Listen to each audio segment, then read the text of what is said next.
like to call him Luka Magic, but basketball is a science and Luka Doncic is truly a chemist. If you watch closely here, you can see everyone for the Mavs is in sync.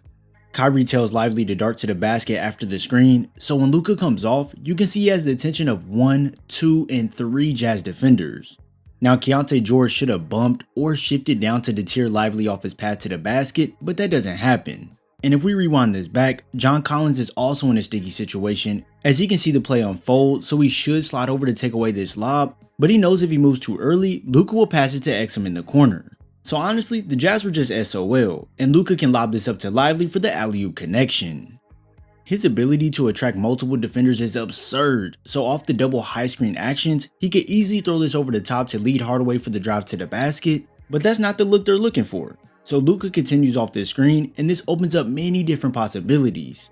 He could first attack this gap to go score the ball, but knowing Kessler and Collins could collapse on him, it would make for a difficult bucket.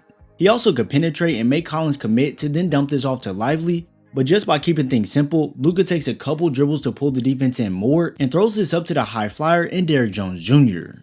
It may look simple, but there's many different options Luka notices on the floor, and this is what helps him pick defenses apart.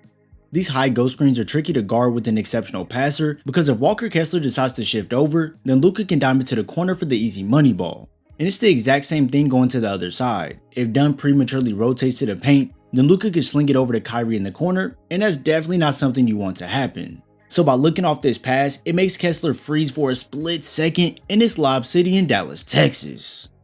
It's pretty unstoppable if you ask me, because as a defense, you could honestly make the correct switches and take away the initial look, but with Luka being such a threat to score, if defenses make any subtle mistake when timing the switchback, they'll lunge out to him in a panic to stop that shot, so just when you think you have him contained, he'll blend this jumper into a game of darts and hit the bullseye with this pass to Lively in the restricted area for the easy dunk. It's really never too late for Luka to make a read as he's always ready to audible the play, so when you see him snake around these screens, by keeping the defense on his back, it makes the big have to pick between stepping up to stop the possible floater or shift down to take away the lob over the top. So it's a very thin line you have to ride, but let you be a tad bit late, then the lob is easy cake.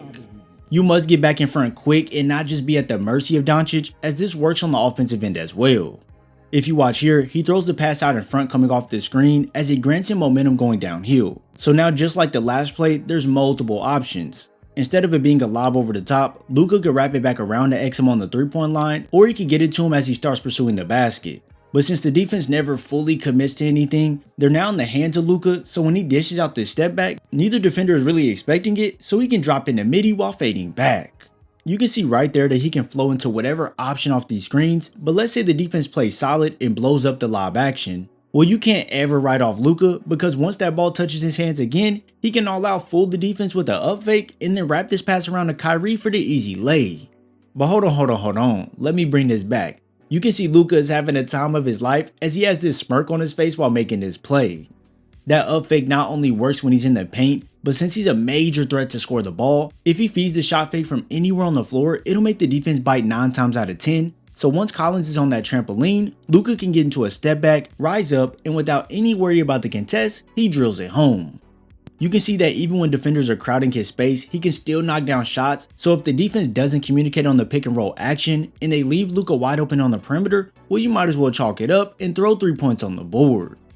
Other times, you'll see the big heads just enough to not let Luka pull up initially, but that step back generates the space needed, and even though the defender tries to recover, it's just too late and his bombs away. These deep balls become a major problem for the defense because at any moment Luka can get into his shot to let it fly, and then once he's in rhythm, it's extremely difficult to throw him off his game, and with no hesitation, he'll launch it from 28 feet for the bucket.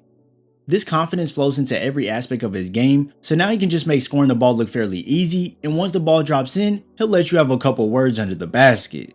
I know to most people some of these plays don't seem like they have a high level of complexity, but when you notice that there's 3 defenders closing in on his right side, you normally see players still push to their strong hand, but by using this Euro, it helps him avoid the help defender on his hip, and since Keontae George's momentum is carrying him backwards, Doncic can get into a floater right over the top with ease.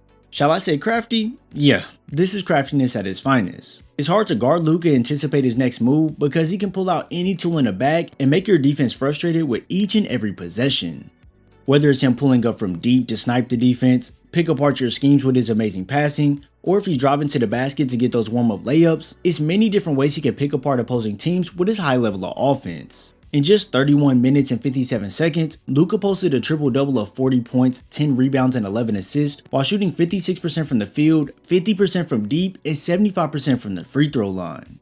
This cements Luka in NBA history, as this was the highest first half scoring triple-double, and it's his 7th career game with 40 plus points, 10 plus rebounds, and 10 plus assists, which ties Will Chamberlain for the 4th most in NBA history. Yeah, truly ridiculous. The skill of Luka Doncic is something that we all must appreciate.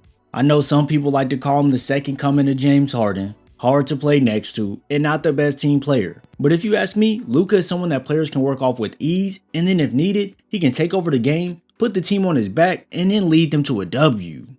Now I know it's still early in this NBA season, so I don't want to overreact to certain things. But when you see Luka playing like this, it honestly makes you think, is this an MVP season for him? I made a full analysis over Luka a couple weeks ago, so if you want to watch that, I'll have that link below.